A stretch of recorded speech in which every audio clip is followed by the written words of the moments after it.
صبح کا وقت ہے، آنکھ بھی کھلی ہے، کوئی اذان کی آواز بھی کان میں آئی ہے، آپ کا نفس کہتا ہے ابھی سو جی.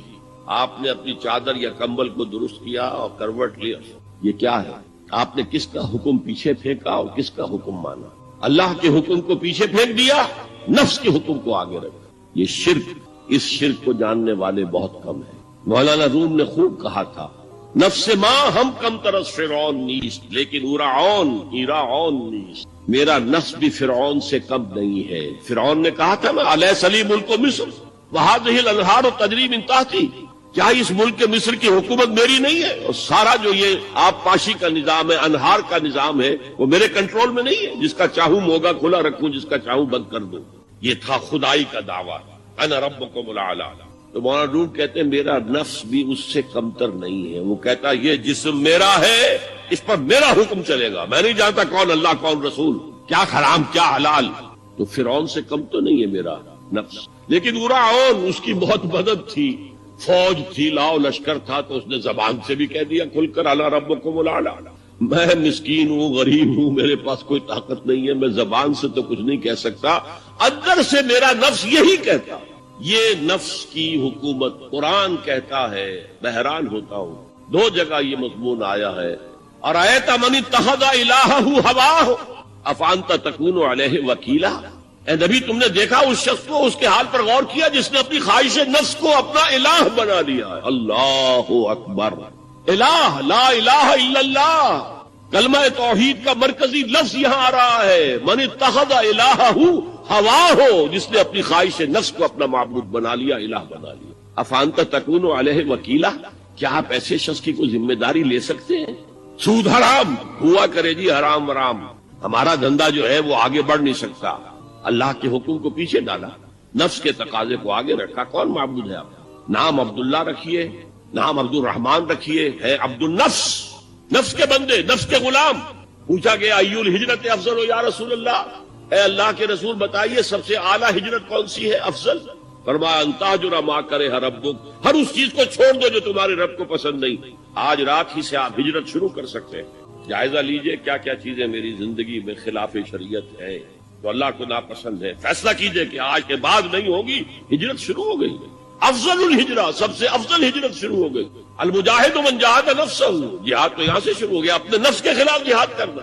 صبح نفس نے کہا ابھی سو جا، آپ نے نفس کی بات کو رد کیا، اپنا کمبل اٹھا کے پھینکا، اٹھے، وضو کیا، نماز کے لیے آپ مسجد چل دیے. آپ نے جہاد کیا نفس کے خلاف. یہ افضل الجہاد ہے. افرأیت من اتخذ الہہ ہواہ افانت تکون علیہ وکیلا، کیا تم نے غور کیا اس شخص کی حالت پر جس نے اپنی خواہش نفس کو اپنا معبود بنا لیا، الہ بنا لیا؟ کہہ رہا ہے لا الہ الا اللہ، لا الہ الا اللہ، لیکن الہ تو اس کا لفظ ہے. ظاہر بات ہے فرعون نے اگر دعویٰ کیا تھا میں تمہارا خدا ہوں، انا ربکم الاعلی، تو کیا اس کا مطلب یہ تھا کائنات میں نے پیدا کیے، تمہیں میں نے پیدا کیے؟ ذرا سوچیے، کیا وہ بزرگ موجود نہیں ہوں گے جنہوں نے اسے دیکھا ہو کہ آج اس کی ولادت ہوئی تھی، کل اس کی کوئی اور سیری بنی ہوئی تھی؟ یہ کیسے دعویٰ کیا تھا؟ میرا حکم چلے گا، میں نہیں جانتا. الیس لی ملک مصر، مصر کی حکومت میری ہے کہ نہیں؟ قرآن حکیم نے بھی سورہ آل عمران کے آخری رکوع میں ذکر کو سب سے پہلے اور سب سے اہم عامل کی حیثیت سے شمار کیا. چنانچہ اس کی پہلی آیت جو ہے سورہ آل عمران کے آخری رکوع کی، اس میں تو وہی مضمون جو میں بیان کر چکا وہ آیا ہے. ان فی خلق السماوات والارض واختلاف اللیل والنہار لآیات لأولی الالباب، یقیناً آسمان اور زمین کی تخلیق میں اور دن اور رات کے الٹ پھیر میں نشانیاں ہیں ہوش مندوں کے. ان کے ذریعے سے انسانی شعور کے اندر وہ معرفت رب اجاگر ہوگی. وہ پہلا مرحلہ اس نے طے کر لیا، وہ ڈورمنٹ معرفت اب ایکٹیویٹ ہو گئی. اب مزید فکر کا مرحلہ ہے جو اگلی آیت میں آیا ہے، الذین یذکرون اللہ قیاما وقعودا وعلی جنوبہم ویتفکرون فی خلق السماوات والارض ربنا ما خلقت ھذا باطلا سبحانک فقنا عذاب النار. یعنی تفکر جو ہے، یتفکرون فی خلق السماوات والارض، وہ تفکر کرتے ہیں، غور و فکر کرتے ہیں آسمان اور زمین کی تخلیق میں، لیکن اس تفکر کے ساتھ لازماً ذکر اور ذکر مدام. ذکر بھی وہ کہ جو مستقل ہو، ہر حالت میں ہو. الذین یذکرون اللہ قیاما وقعودا وعلی جنوبہم، وہ لوگ کہ جو اللہ کو یاد رکھتے ہیں، اللہ کا ذکر کرتے ہیں، کھڑے ہوئے بھی، بیٹھے ہوئے بھی، اور اپنے پہلوؤں کے بل یعنی لیٹے ہوئے بھی۔ اب ان تین کے سوا تو کوئی پوزیشن انسان کی نہیں ہے، اسی کا نام ہے دوام ذکر۔ اور اس کے ساتھ اگر وہ تفکر کرتے ہیں تو ان کا فکر اگلی منزل تک پہنچتا ہے۔ تو پہلی شے تھی فکر انسانی کی صحیح رخ پر مزید پیش قدمی اور پیش رفت، اور اس کے لیے لازم ہے ذکر و فکر کا امتزاج۔ دوسری چیز کو لیجئے عمل کی درستی۔ اس عمل کی درستی کے لیے اللہ تعالی کے ساتھ ایک گہرے تعلق کی ضرورت ہے، اس لیے کہ صبر کی بحث میں یہ مضامین شاید آپ کے سامنے آ گئے ہوں کہ صبر، جہاں مصیبت پر صبر ہوتا ہے، تکلیف پر صبر ہوتا ہے، اللہ کے احکام پر جمنا یہ بھی صبر ہے، نفس کی خواہشات کی باغ کو تھام کر رکھنا، کھینچ کر رکھنا یہ بھی صبر ہے، اور استقامت کسی شے پر قائم رہنا یہ بھی صبر ہے۔ تو عمل صحیح پر استقامت کے لیے وَاصْبِرْ وَمَا صَبْرُكَ إِلَّا بِاللَّهِ، اس صبر کی سب سے اہم جو بنیاد ہے، اس کا جو سب سے بڑا ذریعہ ہے، اس کا جو سب سے بڑا سہارا ہے، وَمَا صَبْرُكَ إِلَّا بِاللَّهِ، اس کے لیے ضرورت ہے ایک گہرے تعلق کی کہ اللہ کے ساتھ ایک ایسا تعلق برقرار رہے جو نہ صرف گہرا ہو بلکہ دائم و قائم ہو، مسلسل۔ ذرا ذہول ہوگا تعلق مع اللہ میں، ذرا کمی آئے گی، شیطان کا وار کاری ہو جائے گا۔ اسی کو حضور نے حدیث میں یوں تعبیر کیا ہے تمثیلاً کہ جو دل اللہ کی یاد سے غافل ہے اس پر، فارسی کا وہ مقولہ بھی ہے کہ خانہ خالی را دیو میں گیرت، گھر خالی رہے تو جنات اس پر دیو جو ہے آ کر قبضہ جما لیتے ہیں۔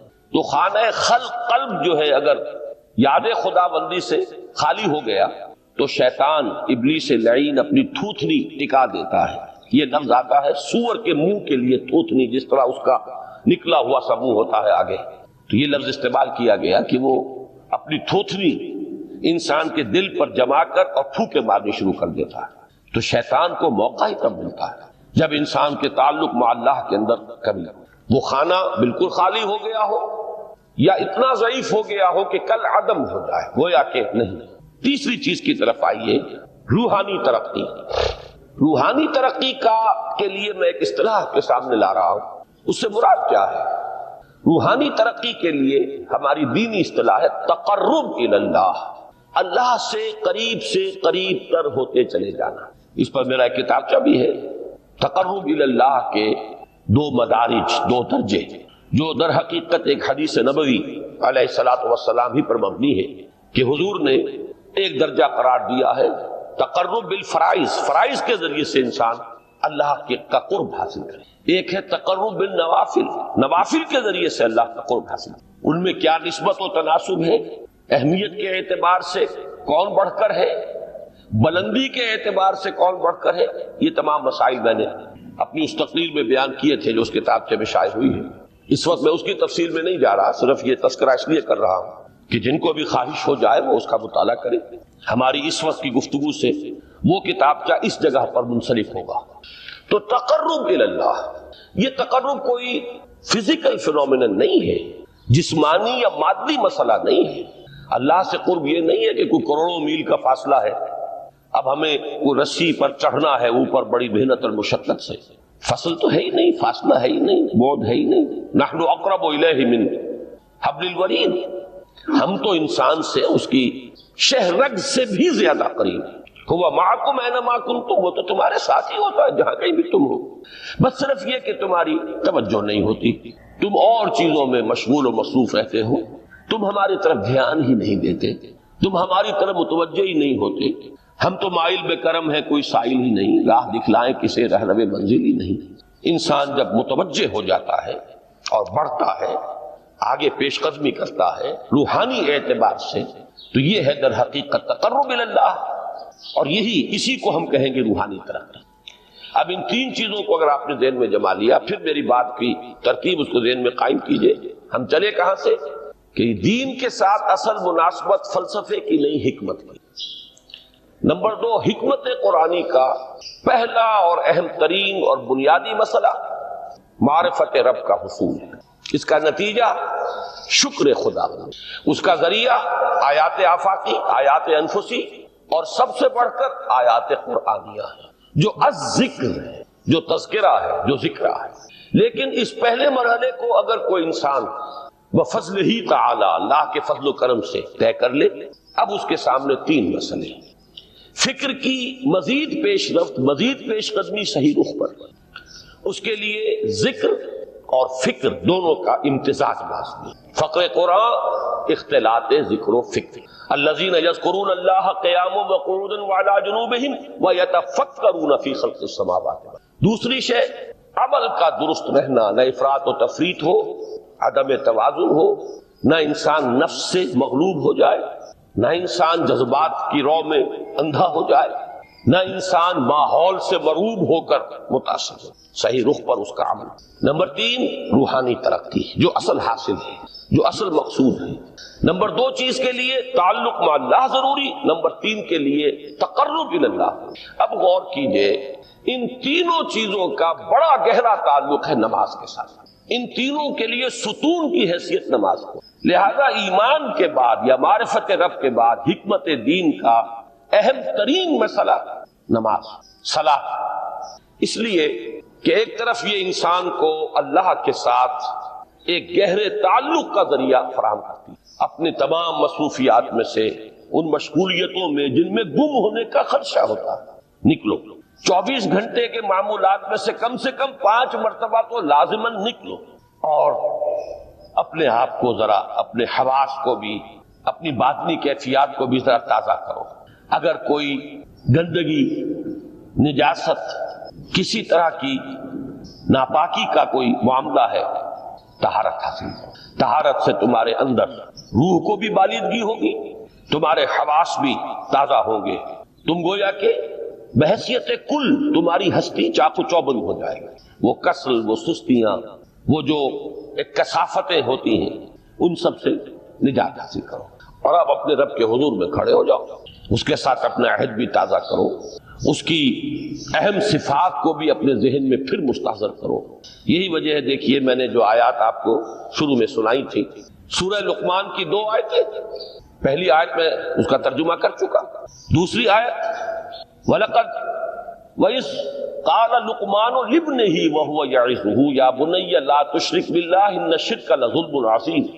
اس کے بعد درمیان میں کچھ مضمون آ کر پھر وہ آیہ مبارکہ آئی، یا بنی اقم الصلاۃ وامر بالمعروف وانہی عن المنکر واصبر علی ما اصابک۔ گویا کہ اہم ترین چیز، بنیادی ترین چیز، اللہ کو محض پہچان لینا کافی نہیں ہے، یاد رکھنا ضروری ہے۔ اللہ یاد رہے گا تو فکر صحیح آگے بڑھے، اللہ یاد رہے گا اور اس کے ساتھ ایک گہرا تعلق جو ہے برقرار رہے گا تو عمل درست رہے گا۔ بالکل یہی بات سورہ طٰہٰ میں جو پہلی وحی حضرت موسیٰ علیہ السلام پر ہوئی، اور پہلا مخاطبہ ہے، چونکہ حضرت موسیٰ کو یہ انبیاء کرام کے مقدس گروہ میں ایک امتیازی حیثیت حاصل ہے کہ ان سے براہ راست گفتگو ہوئی ہے، اگرچہ صرف ایک پردہ تھا، اوٹ من ورائے حجاب گفتگو ہوئی ہے، لیکن یہ کہ کوئی فرشتے کا درمیانی جو ہے وہ لنک نہیں تھا، براہ راست اللہ تعالیٰ نے حضرت موسیٰ علیہ السلام سے کلام فرمایا۔ کلم اللہ موسیٰ تکلیما، موسیٰ سے تو اللہ نے کلام فرمایا جیسے کہ کلام کیا جاتا ہے۔ تو پہلا مخاطبہ ہے، یہ پہلا مکالمہ ہے، پہلی وحی کہیے، اسی میں یہ الفاظ بھی موجود ہیں، اننی انا اللہ لا الہ الا انا فاعبدنی واقم الصلاۃ لذکری۔ یہ گویا کہ حکمت قرآنی کا ایک بہت بڑا خزانہ ہے یہ آیت مبارکہ، کہ خود حضرت موسیٰ علیہ السلام کو جو ہدایت دی جا رہی ہے، میں ہوں، میں اللہ، اننی انا اللہ لا الہ الا انا، میرے سوا کوئی معبود نہیں، فاعبدنی، بس میری بندگی، میری عبادت، میری پرستش، میری محبت، اس کو اختیار کرو۔ وَأَقِمِ الصَّلَاةَ لِذِكْرِي، اور نماز کو قائم رکھو میری یاد کے لیے۔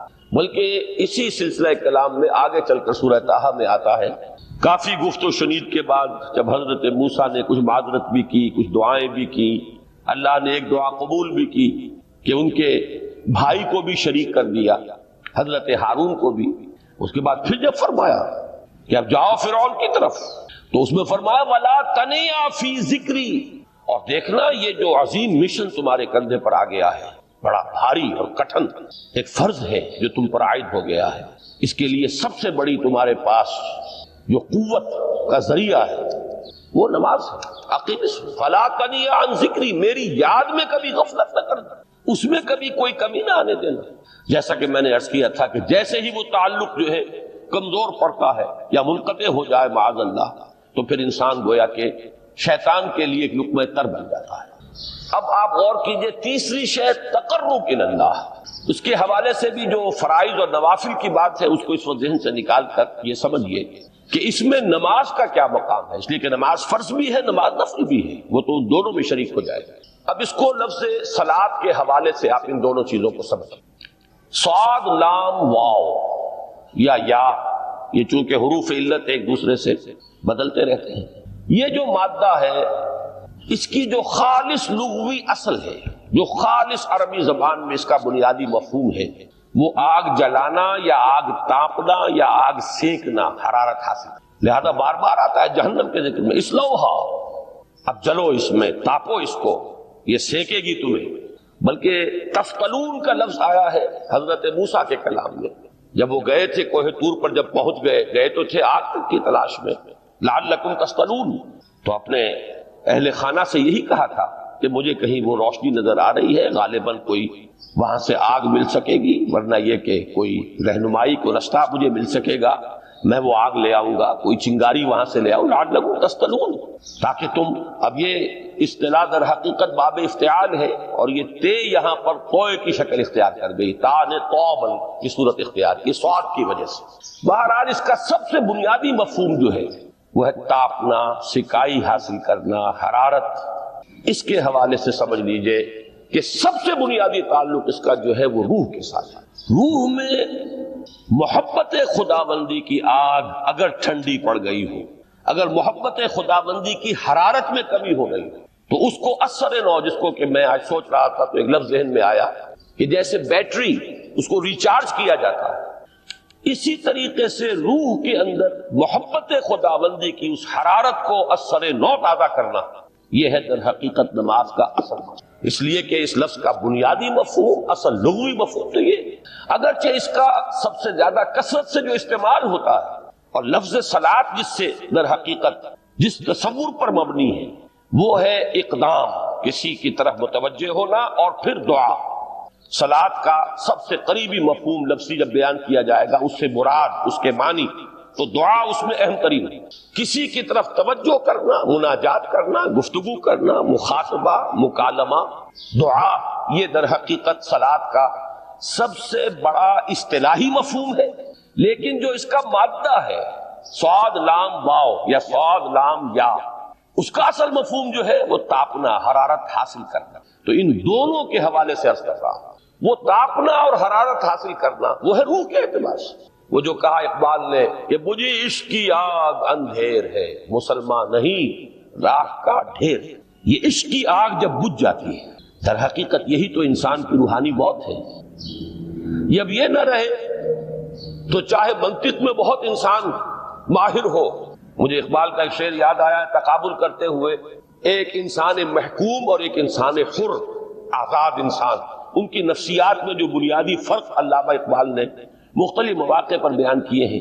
محکوم ہے بیگانہ اخلاص و مروت، ہر چند کے منطق کی دلیلوں میں ہے چالاک، تو منطق کی دلیلوں میں انسان چالاک ہو جائے اور وہ لغت ہائے حجازی کا وہ ایک خزانہ بن جائے، اسے تمام الفاظ کے معنی یاد ہو، وہ بڑے مسائل فقہ کے اسے ازبر ہو، جزیات، بے انتہا جزیات جو ہے وہ مستحضر ہو، فلسفے کے بڑے بڑے مسئلے اس نے حل کر لیے ہوں، لیکن اگر روح میں وہ اللہ کی محبت کی آگ نہیں ہے، وہ تپش نہیں ہے، بجھی عشق کی آگ اندھیر ہے، مسلمان نہیں راہ کا ڈھیر۔ اسی کے حوالے سے آج مجھے یاد آیا تھا کہ وہ جو بڑی سادہ سی ایک نظم ہے، اللہ تعالیٰ سے دعا یا رب دل مسلم کو وہ زندہ تمنا دے، اس میں بھی جو الفاظ آئے ہیں، جو روح کو گرما دے اور قلب کو تڑپا. یہ ہے اصل جو مقصود ہے نماز کا. اور یہی وہ چیز ہے جیسا کہ میں نے عرض کیا تھا کہ نگاہوں سے اوجھل. یہ پہلو سامنے ہے ہی نہیں. دوسرا پہلو سامنے ہے اور وہ بھی میرے نزدیک بہت اہم ہے, بہت بنیادی ہے, اس میں کوئی شک نہیں. لیکن یہ ہے بلند ترین منزل کہ تقرب الی اللہ. اس کے لیے در حقیقت یہ کس لیے درکار ہے؟ روح کے اندر عشق کی حرارت اور گرمی تازہ ہوتا ہے. بسا اوقات یہ اندر دب جاتی ہے, جیسے انگارہ ہوتا ہے آگ کا, اس کے اوپر خاک اور راکھ آ جاتی ہے, اندر کچھ ہوتی ہے. آگ دبی ہوئی سمجھ, آگ بجھی ہوئی نہ جان. اس دبی ہوئی آگ کو پھر ایک شعلہ بنانا, پھر اس کے اندر ایک حیات تازہ پیدا کرنا, یہ ہے نماز کا اہم ترین اور بلند ترین مقصد. لیکن اس کے ساتھ ہی اس نماز میں ذکر ہونا, اس کا یہ ذکر ہے. اور ذکر کی جب میں فہرست بیان کیا کرتا ہوں, بہت سے حضرات کے سامنے ہوگا کہ ذکر کا در حقیقت مفہوم ہے استحضار اللہ فی القلب. ہمارے ہاں غلطی سے جو ذرائع ذکر ہے انہیں ذکر قرار دے دیا گیا ہے. نماز ذکر نہیں ہے, نماز ذکر کا ذریعہ ہے. اقیم الصلاۃ لذکری, نماز قائم کرو میرے ذکر کے لیے. یہ اللہ اللہ کہنا یا ادعیہ معصورہ جو حضور صلی اللہ علیہ وسلم کی مسنون دعائیں ہیں, انہیں اپنے تمام معمولات دنیاوی کے ساتھ ساتھ ان دعاؤں کو بھی انسان پڑھتا رہے, اللہ سے دعا کرتا رہے. یہ تمام ذرائع ذکر ہیں. سبحان اللہ الحمدللہ الحمدللہ, اس کا آپ ورد کیجئے, یہ بھی ذریعہ ذکر ہے. حقیقت میں ذکر ہے استحضار اللہ فی القلب, اللہ کو دل میں لے آنا, اللہ کو دل میں حاضر کر لینا. اصل میں تو ترجمہ ہوگا, لیکن حاضر جاننا, یہ کیفیت جو ہے انسان کو حاصل ہوگا. اب اس کے حوالے سے ذرا بات سمجھیے کہ ایک تو میں عرض کر چکا ہوں مجسم ذکر تو قرآن ہے, لہذا ذکر کی فہرست جب آپ کریں گے ذرائع ذکر تو ان میں سب سے پہلے قرآن ہے, اس لیے کہ وہ ہماری حکمت کے پہلے مسئلے کو حل کر رہا ہے, بنیادی مسئلہ, اہم ترین مسئلہ. دوسرے نمبر پر ذکر جو ہے, اب اس کے لیے کچھ اصطلاحات جو میرے مختلف دروس میں شاید آپ کے سامنے بعد میں آئیں یا پہلی آ چکی ہوں, ان کے حوالے سے میری بات سمجھیں. ایک ذکر غیابی ہے, تھرڈ پرسن میں, صیغہ غائب میں اللہ کی یاد کرنا. اللہ اکبر اللہ اکبر اللہ اکبر. ابھی اللہ اکبر جو ہے یہ جملہ اسمیہ خبریہ ہے, ایک حقیقت کی تکرار آپ کر رہے ہیں, اللہ سب سے بڑا ہے, اللہ سب سے بڑا ہے. سبحان اللہ سبحان اللہ سبحان اللہ, یہ در حقیقت ذکر غیابی ہے کہ آپ اس میں مخاطب نہیں ہے اللہ سے. ایک ذکر خطابی کہیں یا ذکر حضوری کہیں, جس میں مکالمہ ہوتا ہے, جس میں گفتگو ہوتی ہے. تو نماز در حقیقت ذکر حضوری اور ذکر خطابی کی بلند ترین شکل. اس لیے میں نے عرض کیا تھا کہ نماز کے لفظ یا صلاۃ کے لفظ, یہ اصطلاحی معنی جو اکثر و بیشتر کیے جاتے ہیں, وہ ہے دعا.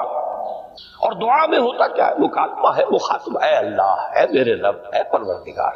پھر یہ کہ اس میں اقدام اور کسی کی طرف متوجہ ہونا. یہی وجہ ہے کہ افتتاح صلاۃ, نماز کو شروع کرنے کے لیے, ایک تو وہ الفاظ جو قرآن مجید میں آئے ہیں, انی وجہت وجہی للذی فطر السماوات والارض حنیفا وما انا من المشرکین. یہ ہے توجہ کا ارتکاز, بشرطے کہ یہ صرف الفاظ ہی نہ نکل رہے ہوں, واقعتاً یہ تعبیر ہو اس وقت کی انسان کی نفسیاتی کیفیت کی, کہ شعوری طور پر وہ فیصلہ کرتا ہے کہ اب میں منقطع ہو رہا ہوں, ہر چہار طرف سے اپنی توجہ کو ہٹا کر, ہر مسئلے سے اپنے آپ کو خالی ذہن کر کے, یعنی ظاہری اور باطنی دونوں اعتبار سے میں اپنی توجہ کا ارتکاز کر رہا ہوں اس ذات کی طرف جس نے آسمانوں اور زمین کو پیدا کیا, اور بالکل یکسو ہو کر رہا ہوں. انی وجہت وجہی للذی فطر السماوات والارض حنیفا وما انا من المشرکین.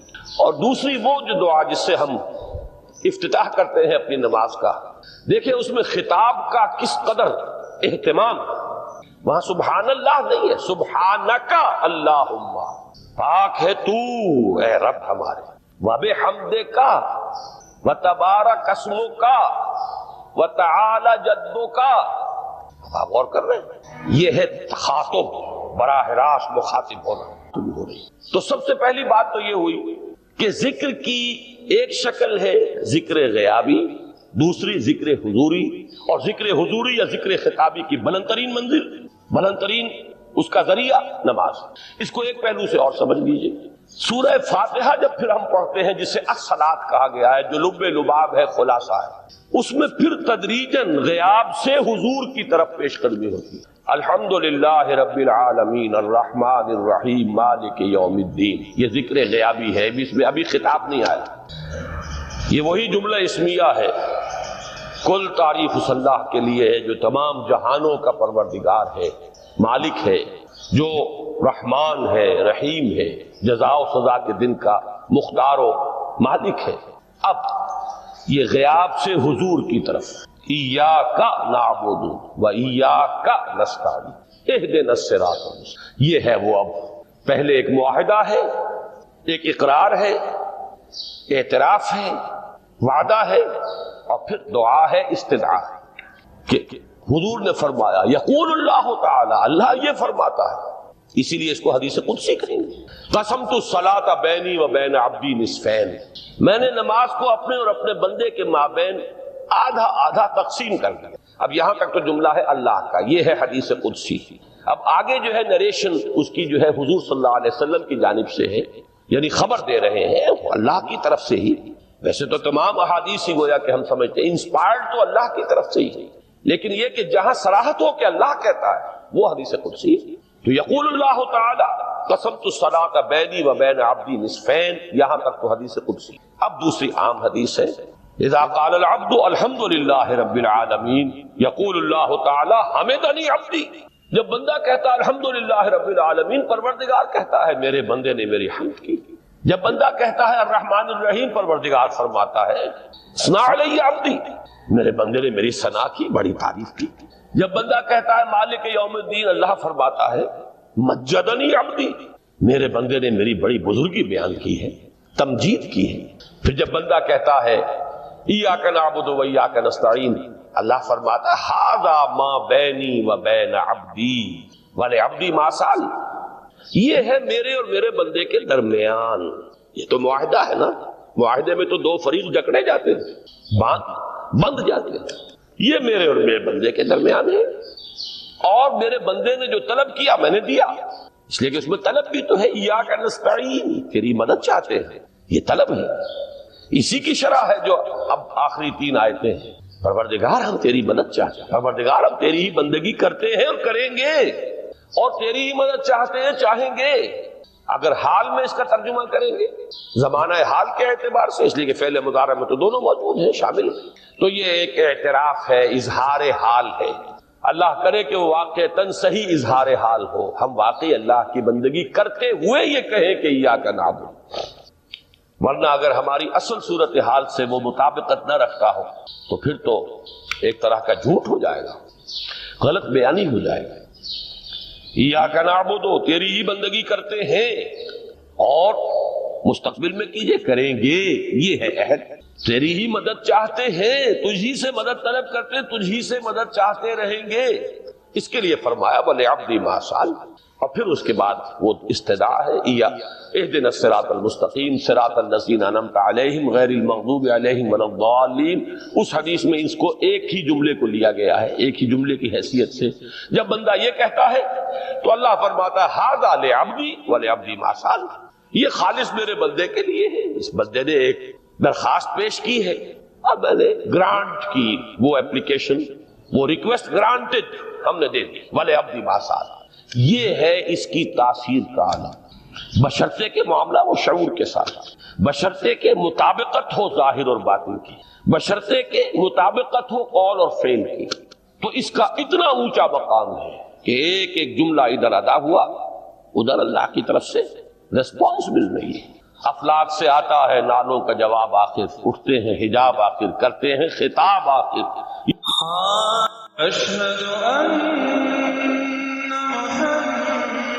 اگر ایک شخص 40 سال کی عمر میں توبہ کرتا ہے اور اس سے پہلے نمازیں نہیں پڑھی تو کیا وہ قضا پوری کرے گا؟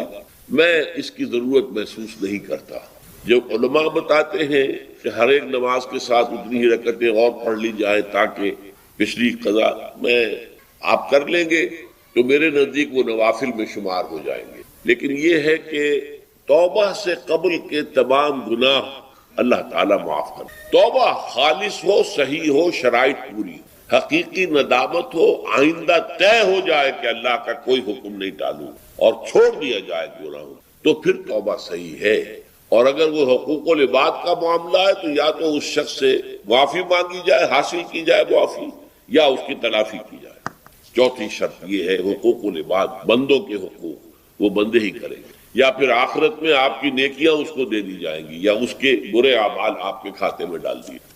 لیکن توبہ اگر صحیح شرائط کے ساتھ ہو تو تمام گناہوں کا کفارہ ہو جاتا. محمد ادریس صاحب، بخاری شریف میں حضور پاک کا ارشاد ہے کہ اس طرح نماز پڑھو جس طرح تم مجھ کو نماز پڑھتے دیکھتے ہو.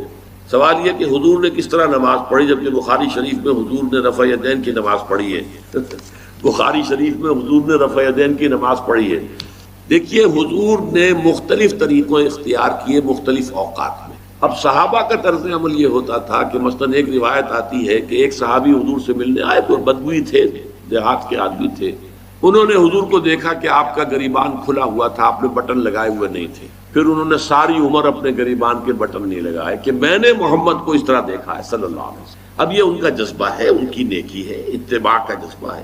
یا ایک سفر میں کسی کو دیکھا، کسی نے دیکھا کہ حضور ایک درخت کے نیچے سے ہو کر گزرے، اب وہ جب بھی جاتے تھے ادھر اس کے نیچے سے ہو کر گزرتے تھے، چاہے اس کی کوئی مقصد نہیں، لیکن یہ بھی ایک اتباع کا جذبہ ہے. تو اس میں یہ ہے کہ نماز کی بعض چیزیں ایسی ہیں کہ جن میں معلوم ہوتا ہے کہ حضور کچھ اس میں رد و بدل کرتے رہے. کبھی آپ نے ہاتھ بالکل کھلے چھوڑ کر بھی نماز پڑھی ہے، کبھی آپ نے ہاتھ نیچے باندھے ہیں، کبھی اوپر باندھے ہیں. اسی طریقے سے رفع یدین کبھی ایسا بھی ہوا ہے کہ آپ نے وہ کی ہے جیسے کہ اہل حدیث حضرات کرتے ہیں، اور جیسے کہ یہ شیعہ کرتے ہیں وہ اس سے بھی زیادہ کرتے ہیں رفع یدین. اہل حدیث سے آگے ہیں، وہ بہت آگے ہیں رفع یدین کے اندر. اور ایک رائے یہ ہے کہ حضور نے آخری زمانے میں آ کر سارے رفع یدین چھوڑ دیے تھے سوائے یہی جو تکبیر تحریمہ کے وقت ہے. اب یہ روایات، اب یہ بحث ہو جائے گی علمی، کس روایت کا کیا مقام ہے، کس کی کیا حیثیت ہے. بخاری شریف میں جو روایت ہے وہ یہی ہے رفع یدین کی، جو آپ صحیح کہہ رہے ہیں. لیکن یہ کہ بخاری شریف واحد کتاب تو نہیں ہے حدیث کی، مصنف عبد الرزاق ایک کتاب ہے، اور اسی طریقے سے اور اس میں یہ کہ امام مالک کے پیروکار، حالانکہ امام مالک مدینے کے دارالہجرہ کے امام ہیں، وہ رفع یدین نہیں کرتے. امام شافعی کے کرتے ہیں، امام مالک کے نہیں کرتے، امام ابو حنیفہ کے نہیں کرتے. تو ان چیزوں میں بہت زیادہ پریشان ہونے کی ضرورت نہیں ہے. اصل جو معجزہ ہے حضور کا اور اسلام کا وہ یہ ہے کہ 1400 برس گزر گئے لیکن نماز کے ضمن میں اتنا اختلاف نہیں ہے کہ تمام مسلمان باجماعت نماز نہ پڑھ سکیں. دیکھیں رفع یدین کرنے میں جماعت ٹوٹی نہیں، آپ نے کیا یا نہیں کیا، جماعت کی فارمیشن برقرار رہی. فرض کیجئے کوئی شخص یہ سمجھتا کہ پہلے سجدہ ہے پھر رکوع ہے، تو اب یہ دو آدمی ساتھ نماز نہیں پڑھ سکتے، جن میں سے ایک کے نزدیک پہلے رکوع ہے پھر سجدہ ہے، دوسرا یہ سمجھتا ہے کہ نہیں پہلے سجدہ ہے پھر رکوع ہے. نہیں ہو سکتی، ان کی جماعت اب جمع نہیں ہو سکتی. یا کسی کا یہ خیال ہو کہ جیسے ہر رکعت میں رکوع ہے کہ سجدہ بھی ایک ہے، وہ ایک سجدہ کر کے کھڑا ہو جائے. اب ظاہر بات ہے دوسرا شخص جس کے نزدیک دو سجدے ہیں وہ ایک اور سجدہ کرے گا، فارمیشن ٹوٹ گئی، اب وہ ساتھ نماز نہیں پڑھ سکتے. 1400 برس بیت گئے، مشرق بعید سے مغرب بعید، پوری دنیا، آج تو کوئی کونا ہے ہی نہیں جہاں مسلمان نہ ہو. لیکن جو سالڈ مسلمان جو ہیں وہ تو آپ سمجھیے کہ انڈونیشیا سے لے کر موریتانیہ تک تو مسلمانوں کی کتنی بڑی تعداد. لیکن کہیں ایسا نہیں ہے کہ آپ کی فارمیشن ٹوٹتی ہو. کوئی ایسا مسلک نہیں ہے جس میں یہ خیال ہو کہ مغرب کی رکعت میں 2 ہیں جیسے فجر کی ہے، نہیں، کوئی 3 رکعتیں ہیں. کوئی ایسا مسلک نہیں جس میں یہ معلوم ہو کہ فجر کی رکعتیں 3 ہیں 2 نہیں ہے، کوئی نہیں. عصر کی 2 ہیں یا 4 6 ہیں، کوئی نہیں. وہی رکعت کی ترتیب، پہلے کھڑے ہونا ہے پھر رکوع ہے پھر کھڑے ہونا پھر سجدے میں جانا پھر بیٹھنا ہے پھر سجدہ پھر کھڑے ہونا. فارمیشن نہیں ٹوٹتی، شیعہ ہو سنی ہو، اور اس میں حنفی ہوں مالکی ہوں شافعی ہوں حنبلی ہوں زیدی ہوں ظاہریہ ہوں، کوئی بھی ہو، کسے باشد تمام مسلمان مل کر جماعت سے نماز ادا کریں گے اور ان کی جماعت ٹوٹتی نہیں. یہ ہے جس کو ہمیں سمجھنا چاہیے. یہ کیوں ہے؟ صلو کما رأیتمونی اصلی، کہ حضور کی کو جس طرح دیکھا صحابہ نے نماز پڑھتے ہوئے ویسے نماز پڑھ رہے ہیں. صحابہ نے ویسے نماز پڑھی، پھر آپ کے بعد تابعین نے اسی طریقے سے نماز پڑھی، پھر اس کے بعد تبع تابعین نے پڑھی، نسل بعد نسل منتقل ہو رہا ہے. باقی تھوڑا تھوڑا اختلاف اگر ہے تو اس کے لیے زیادہ پریشان نہیں ہونا چاہیے. والعبادہ، دعا جو ہے وہ عبادت کا جوہر ہے، عبادت کی روح ہے، بلکہ یہ کہ اصل عبادت جو ہے وہ دعا ہی ہے. لہذا توحید فی الدعا کیا ہے؟ لا تدعو مع اللہ احدا، اللہ کے ساتھ کسی اور کو مت پکارو. یہ سورہ جن کی آیت ہے. یعنی یہ ہے کہ ایک تو یہ کہ آپ اللہ کو پکار ہی نہیں رہے اپنے دیویوں کو، دیوتاؤں کو، اپنے لات کو، عزا کو، منات کو، حبل کو، وہ تو اور دور کی بات ہو گئی. ایک ہے شرک فی الدعا، اللہ کو بھی پکار رہے ہیں اور کسی اور کو بھی پکار رہے ہیں.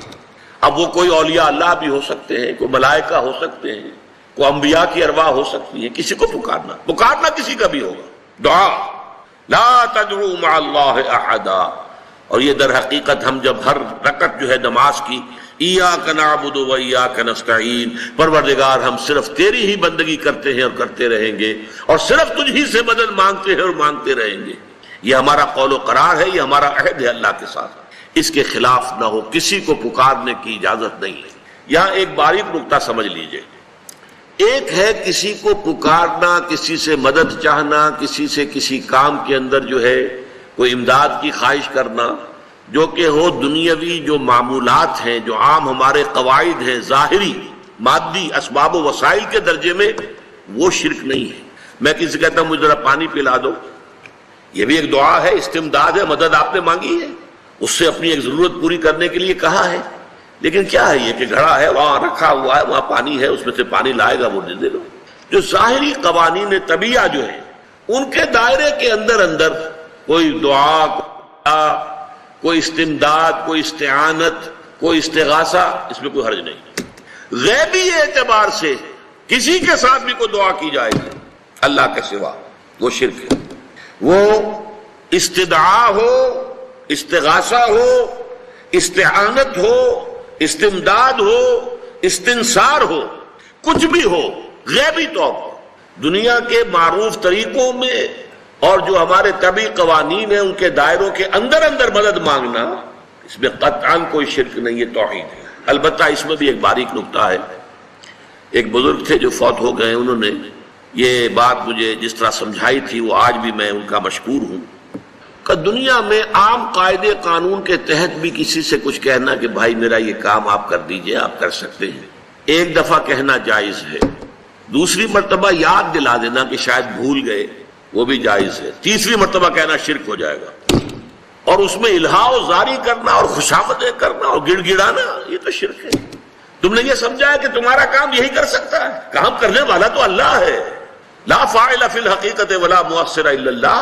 حضور نے فرمایا کہ اگر تمہیں جوتا باندھنے کا تسمہ درکار ہو تب بھی اللہ سے مانگو، کسی کے سامنے سوال کا جو ہاتھ جو ہے وہ دراز نہ کرو. اللہ نے تمہیں ایک عزت نفس دی ہے، اس عزت نفس کو دہلا نہ بناؤ. کسی کے سامنے جو ہے اپنا ہاتھ پھیلا دینا، اپنی عزت نفس جو ہے اس کو ختم کر دینا ہے. مت مانگو کسی سے کچھ. لیکن یہ کہ ٹھیک ہے دنیا میں کام چلتا ہے.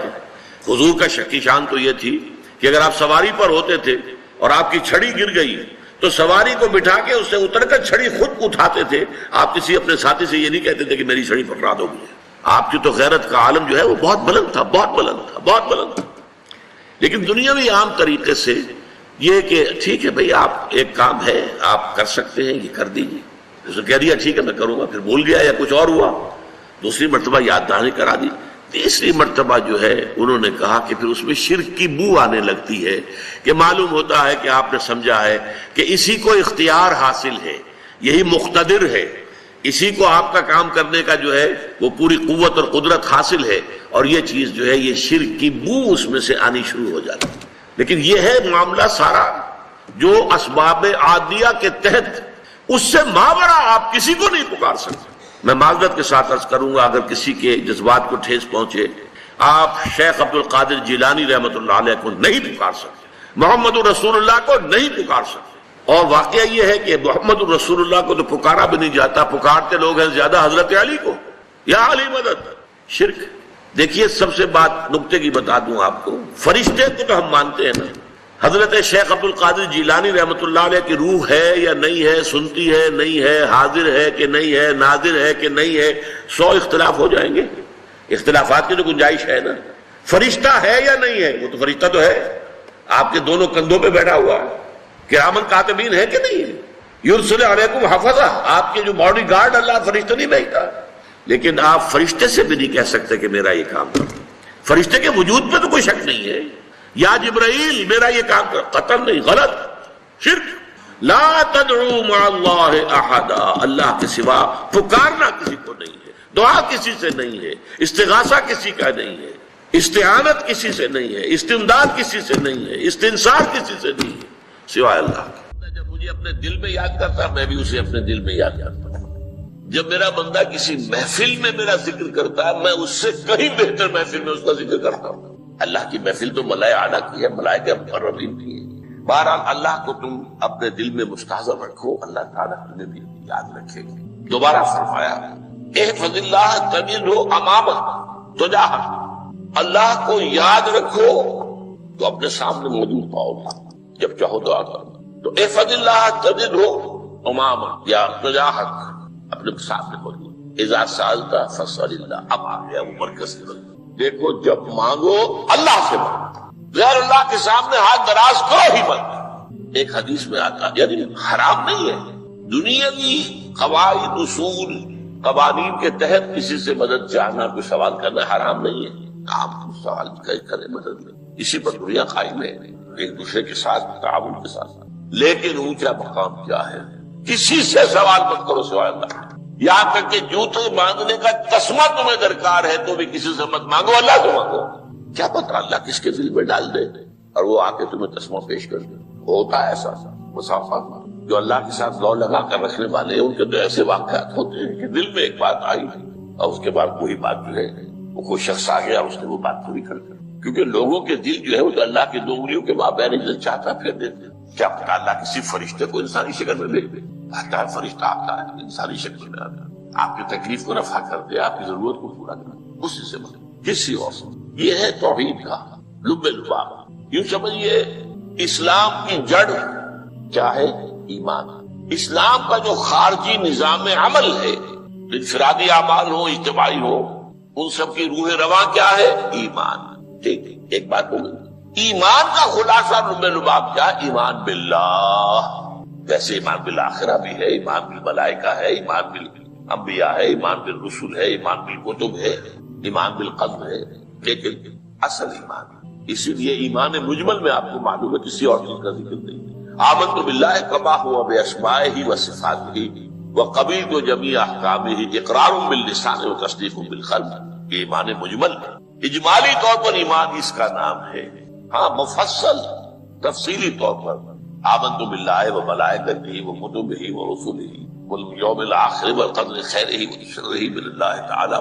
تو اسلام کی جڑ ایمان، اور اسلام کا سارا جو نظام عمل ہے، چاہے انفرادی اعمال ہو چاہے اجتماعی، ان سب کی روح رواں ایمان۔ اور ایمان کا خلاصہ ایمان باللہ، اور ایمان باللہ کا اصل حاصل وہ ہے جو اس کے دو ہیں تقاضے، عبادت صرف اسی کی، استعانت صرف اسی سے۔ اس لیے میں نے سورہ فاتحہ کا تذکرہ شروع کیا۔ یہ عبادت کا جوہر ہے، عبادت کا جو ہے یہ ایمان کا حاصل، عبادت صرف اس کی اور استعانت صرف اس سے۔ استعانت ہی میں سوال بھی آ جائے، کبھی مدد دے، آپ کسی سے کچھ مدد مالی چاہ رہے ہیں یا کوئی اور مدد چاہتے ہیں، کسی کام میں مدد چاہتے ہیں، جیسے میں نے کہا تھا کہ سفارش کرانا چاہتے ہیں بھی مدد۔ وَإِذَا اسْتَعَنْتَ فَاسْتَعِنْ بِاللَّهِ، اور جب مدد مانگو صرف اللہ سے مانگو۔ اور وہ سارے الفاظ یاد کر لیجیے، استدعاء، استعانت، استغاثہ، یہ جو غوث اعظم سے استغاثہ کیا جاتا ہے شرک، استغاثہ اللہ سے، دعائی اللہ کا، اس اعتبار سے استمداد، استعانت، استدعاء، استغاثہ، یہ سب اللہ سے، صرف عبادت صرف اللہ، ایاک نعبد، اور استعانت صرف اللہ سے، مانگو صرف اللہ سے، مدد طلب کرو صرف اللہ سے۔ اور جان لو اگر تمام لوگ جمع ہو کر تمہیں کوئی فائدہ پہنچانا چاہے نہیں پہنچا سکتے، الا بشیء قد کتب اللہ لک وان اجتمعوا علی ان یضروک بشیء لم یضروک الا بشیء قد کتب اللہ علیک۔ اگر سب مل کر چاہیں تمہیں کوئی نقصان پہنچا دے نہیں پہنچا سکتے مگر وہی کچھ جو اللہ نے تمہارے لیے لکھ دیا۔ اب بتائیے خوف کی جڑ کر جائے گی۔ یہ جو ایمان جو ہے یہ خوف اور حزن دونوں سے نجات دلانے والی بات ہے۔ جو حقیقی مومن ہے وہ اللہ کا ولی ہے، حقیقی مومن وہ اللہ کا ولی ہے۔ اور الا ان اولیاء اللہ لا خوف علیہم ولا هم يحزنون، یہ اولیاء اللہ کو علیحدہ مخلوق نہیں ہے، کوئی ان کے سر پہ سینگ نہیں ہوتے، انسان ہی ہوتے ہیں، لیکن حقیقی معنی میں مومن ان اعتبارات سے جو آج ہم پڑھ رہے ہیں ایمان اس درجے کا پہنچ گیا تو اللہ کا ولی بن گیا۔ اور لوگ بھی خوف کس بات کا، کس سے خوف کروں، اس کے ہاتھ میں کچھ ہے ہی نہیں، اور اگر کچھ اللہ نے میرے لیے لکھ دیا وہ آ کر رہے گا، چاہے میں لاکھ گڑ گڑاؤں اور اس کے سامنے جب یہ چھوڑ دے، اگر اللہ نے لکھا وہ آیا وہ تو آئے گا، تو کاہے کو اس کے سامنے گڑ گڑانا، کاہے کو جمبسائی کرنا اس کے سامنے، اور کسی کے ہاتھ میں کچھ ہے ہی نہیں، میرا خیر ہے ہی نہیں، کاہے کو خوشامد کرو اس کی۔ اور رفعت الاقلام، دیکھو نوجوان، قلم میں اٹھا دی گئی ہے، وجفت الصحف، اور جو رجسٹر ہیں صحیفے ان کی سیاہی خشک، یہ ہے وہ اللہ کا علم، اس میں ہر شے لکھ دی، اس کی قلم اٹھا دی۔ جیسے آپ کو معلوم ہے امتحان ہوتا تھا، 3 گھنٹے ختم ہو گئے، اسٹاپ رائٹنگ، بس اب قلم ہو جانا چاہیے، وہ قلم تو تقدیر کا کاتب جو ہے وہ قلم اس کا اب اٹھا لیا گیا، اور جو صحیفے جن پر لکھا گیا وہ خشک بھی ہو گئے۔ یہ تو روایت ہے جو امام ترمذی نے جس کو روایت کیا، یہ متن ان کا ہے جو ہم نے پڑھا ابھی، اور ان کا قول یہ ہے کہ یہ حدیث حسن صحیح ہے، لیکن یہی روایت اور انہی راوی سے عبداللہ ابن عباس سے رضی اللہ تعالیٰ عنہ اور بھی محدثین نے کی ہے۔ اس میں سے ایک اور متن جو ہے وہ یہاں پر امام نووی نے دے دیا ہے، احفظ اللہ تجدہ امامک، یہ تو پہلا وہ ٹکڑا تھا، وقت جاہک تھا، یہاں امامک ہے، امام مطلب ایک ہی ہے، اپنے سامنے پاؤ، اللہ کی حفاظت کرو، اللہ کو دل میں، اللہ کی یاد کو محفوظ رکھو، گویا کہ اللہ کو مستحضر رکھو۔ ذکر اللہ کے معنی کیا ہے؟ استحضار اللہ فی القلب، یہ ذکر اللہ ہے، جنہیں ہم ذکر سمجھ بیٹھے ہیں وہ ذکر کے ذریعے، اقم الصلاۃ لذکری، نماز قائم کرو میری یاد کے لیے، نماز ذریعہ ہے یاد کا۔ یہ علیحدہ بات ہے کہ آپ نے 17 رکعتیں بھی پڑھ لی ہو عشاء کی اور یاد آپ کو آئی نہیں کوئی، آپ تو ایک میکینیکل انداز میں جو ہے وہ اٹھک بیٹھک کر رہے ہیں اور آپ کی زبان سے کچھ بھی نکل رہا ہے، تو اس کا آپ کے شعور سے، دل کی گہرائی سے کوئی رابطہ ہے ہی نہیں، وہ ذکر تو نہیں ہوا۔ ہاں نماز فرض تھی وہ ادا ہو گئی، حقیقی فرض ادا ہو گئی، تو جنہیں ہم نے ذکر سمجھا وہ ذرائع ذکر، اللہ اللہ سبحان اللہ سبحان اللہ زبان سے، یہ تاکہ اس کے نتیجے میں وہ ذکر حاصل ہو جائے۔ استحضار اللہ فی القلب، ذکر کے معنی ہے استحضار اللہ فی القلب، تعرف الی اللہ فی الرخاء، اور دیکھو کشادگی کے وقت میں تم اللہ کو یاد رکھو، اللہ کی طرف رجوع کیے رہو، بھول نہ جاؤ۔ وہ نہ ہو جو کبھی کہا تھا بہادر شاہ ظفر کے اشعار میں سے، بہت زور کا شعر ہے، ظفر آدمی اس کو نہ جانیے چاہے کتنا ہی روح فاضل کا، جسے عیش میں یاد خدا نہ رہی، جسے تیش میں خوف خدا نہ، وہ ہے کشادگی کی حالت میں، جب کہ تمہارے لیے کشادگی ہے، اللہ کی طرف رجوع کیے رکھو۔ یہ عارف کا فی الشدہ، تو اللہ اپنی توجہ تم پر رکھے گا شدت کے وقت میں، تمہیں کوئی تکلیف ہے اس تکلیف کو تم پر آسان کر دے گا، تکلیف تو آنی ہے، لکھی ہوئی ہے، وہ تو آئے گی، لیکن یہ کہ اللہ تعالیٰ اس کی شدت کو، ایک ہی چیز ہے جس کو ایک انسان بہت شدت کے ساتھ محسوس کر رہا ہے، دوسرا آدمی اتنا نہیں محسوس کر رہا ہے، احساس کا معاملہ ہوگا، وہ تو اصل میں اگر انسان کی نرز کٹی ہوئی ہے تو احساس ہوگا ہی نہیں، سر سے ہی ہوگا، تو اس اعتبار سے اللہ تعالیٰ تمہارے لیے اس شدت کی کمی کرتے۔ وَعْلَمْ أَنَّمَا أَخْطَأَكَ لَمْ يَكُنْ لِيُصِيبَكَ، اور جان لو جو چیز تم سے چھوٹ گئی ہے، رہ گئی ہے، وہ ہرگز تمہیں ملنے والی نہیں تھی۔ اب آپ نے کسی ملازمت کے لیے درخواست دی ہے، درخواستیں مانگی گئی ہیں، اپنی سی محنت کر لی، نہیں ملی ملازمت، اب آپ بیٹھے ہوئے افسوس میں، رنج میں، غم میں، فلاں نے یہ کر دیا، فلاں نے یہ کر دیا، وہ فلاں جو ہے بڑی تکڑی سفارش لے آیا تھا، فلاں نے رشوت دے دی، چھوڑو بھی اس کو، وہ تمہارے لیے نہیں تھی۔ کاہے کو اپنے ذہن کے اندر یہ کھچڑی پکا رہے ہو بیٹھے، خواہ آپ شاید سوء ظن میں بھی مبتلا ہو رہے ہو، کسی نے نہ رشوت دی اور آپ سمجھتے ہو کہ رشوت دی ہے اس نے، یہ ساری چیزیں جو ساری سیئات ان کی جڑ کٹ جائے گی۔ وَعْلَمْ أَنَّمَا أَخْطَأَكَ لَمْ يَكُنْ لِيُصِيبَكَ وَمَا أَصَابَكَ، جو چیز تم پر آ گئی لَمْ يَكُنْ لِيُخْطِئَكَ، ہو ہی نہیں سکتا تھا کہ وہ تم پر نہ آنا، یہ کر لیتا تو ہو جاتا، شاید یہ کر لیتا، میں نے ٹیکا پہلے لگوا دیا ہوتا تو یہ بات نہ ہوتی، بھائی وہ جو ہونا تھا وہ ہونا تھا۔ اب یہ وہ چیز ہے جس سے انسان میں کیفیت پیدا ہوتی تسلیم و رضا۔ ہم بھی تسلیم کی خو ڈالیں گے، بے نیازی تیری عادت ہی صحیح، اے اللہ جو تو نے چاہا مجھے قبول ہے۔ اسی لیے میں نے آپ کو آیتیں سنائی سورہ تغابن کی، ما اصاب من مصیبت الا باذن اللہ، کوئی مصیبت نہیں آتی مگر اللہ کے اذن سے۔ وَمَن يُؤْمِن بِاللَّهِ يَهْدِ قَلْبَهُ، جو اللہ پر ایمان رکھتا ہو اللہ اس کے دل کو ہدایت دے دیتا ہے۔ ہدایت کس بات کی؟ تسلیم و رضا۔ دوستاں سلامت کہ تو خنجر آزمائی، نہ شبت نصیب دشمن کے شبت ہلاکت دے گا۔ اے اللہ تیری طرف سے ہے، مجھے قبول ہے، اور بظاہر مجھے تکلیف ہو رہی ہے، لیکن یقیناً اس میں میرا کوئی خیر ہے۔ بیدک الخیر، تیرے ہاتھ میں تو خیر ہی خیر ہے، جو بھی تیری طرف سے آئے۔ سر تسلیم خم ہے مزاج یاد، اور یہ مضمون جو ہے زیادہ بڑے پیمانے پر سورہ حدید میں آیا ہے۔ ما اصاب من مصیبت فی الارض ولا فی انفسکم الا فی کتاب من قبل ان نبرأها، کوئی مصیبت نہیں آتی نہ تمہاری جانوں میں نہ زمین میں زلزلہ آ جانا، سیلاب آ جانا، کچھ اور زمین کا دھنس جانا، یا یہ ہے کہ تمہاری جانوں میں کوئی بخار ہو گیا، کوئی اور تکلیف ہو گئی، اچانک معلوم ہوا کہ انسان کو کینسر ہے، اور کینسر بھی اب 3rd سٹیج پہ پہنچ گیا، لیکن جو بھی آیا ہے وہ اللہ کے علم کی کتاب میں پہلے سے لکھا ہوا، فی کتاب من قبل ان نبرأها، یہ کتاب میں درج ہے اس سے پہلے کہ مجھے ظاہر کرنا۔ اس کا نتیجہ کیا نکلنا چاہیے؟ لیکن لا تاسوا علی ما فاتکم ولا تفرحوا بما آتاکم، افسوس نہ کیا کرو جو تم سے جاتا رہے، چھوٹ جائے، کوئی عزیز فوت ہو گیا، کوئی موقع ہاتھ سے نکل گیا، ارے بھائی میں چوک گیا، بڑا موقع تھا، اب اس پر افسوس کر رہے ہیں، نہیں، جو چیز لیکن لا تاسوا علی ما فاتک ولا تفرحوا بما آتاک، جو اللہ تمہیں دے دے اس پر اتراؤ مت۔